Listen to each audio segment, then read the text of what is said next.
Je voudrais délivrer un petit message à tous les droitards sur les réseaux sociaux, partout, dont je connais très bien la logique et l'argumentaire, qui consiste à dire, en gros, on va faire on va faire la guerre civile, que ce soit en France, en Europe ou en Occident, ou ouais, moi je soutiens l'armée israélienne qui tue des bougnoules, qui sont les mêmes qu'en Seine-Saint-Denis, tout ça, enfin bref. Vous savez les mecs, vous devriez aller discuter un peu plus avec vos darons et vos grands-parents qui eux-mêmes étaient sur ce logiciel pendant la guerre du Vietnam, qui était en mode combattre les Viet Cong, c'est défendre l'Europe blanche chrétienne, quoi, hein, parce que c'est des communistes.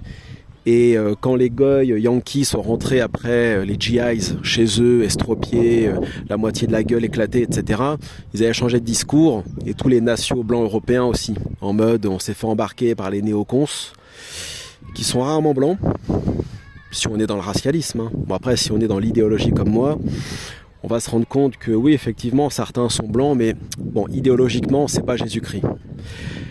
Vous devriez aussi aller discuter avec vos darons, vos grands frères, ceux qui ont fait l'Irak ou l'Afghanistan, qui sont partis à la fleur au fusil en mode ouais, on va combattre l'islamisme et les bougnoules, qui sont rentrés pareil, avec un bras en moins et ainsi de suite, et qui ont expliqué après sur internet, sur des sites alternatifs, parce que malheureusement ces gens n'ont pas le droit de s'exprimer sur les chaînes du système, que ces guerres néoconservatrices, encore une fois, hein, ne servaient en rien à l'Europe, l'Occident ou l'Occident. Enfin l'Occident, comment dirais-je, l'Europe, la France ou le monde blanc, soi-disant. Hein. Bon.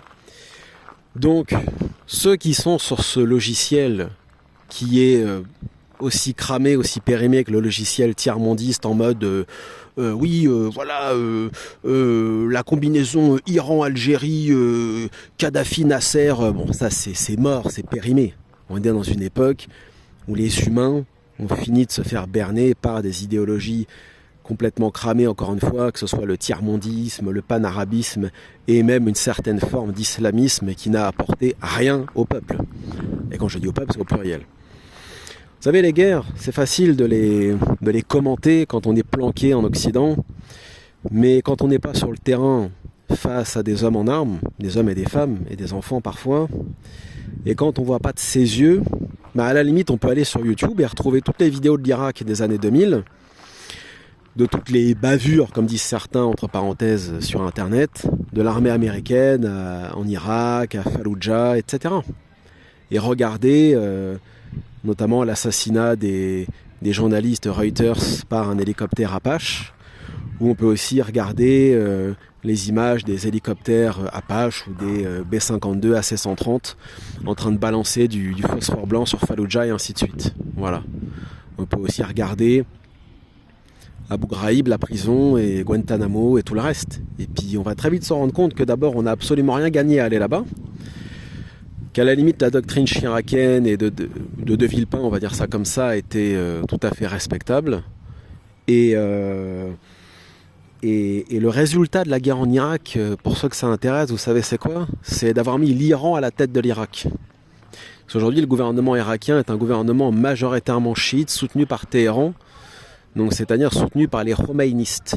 Ils sont en train d'installer en Irak, à la place de Saddam Hussein, qui était un pan-arabe laïque, on en pense ce qu'on veut, ils sont en train d'installer la Wilayat al-Faqih. Pour ceux que ça intéresse, j'en ai marre de faire des vidéos pour des gogoles, mais allez un peu sur Wikipédia et tapez, vous verrez, pour vous cultiver un peu, que la guerre en Irak n'a servi qu'à cela en fait, qu'à installer l'Iran au pouvoir. Les Américains tellement sont des cons, hein, subhanallah, faut le dire, hein, je suis désolé, ont fait la guerre pour l'Iran quoi en fait. Ils ont installé les chiites au pouvoir.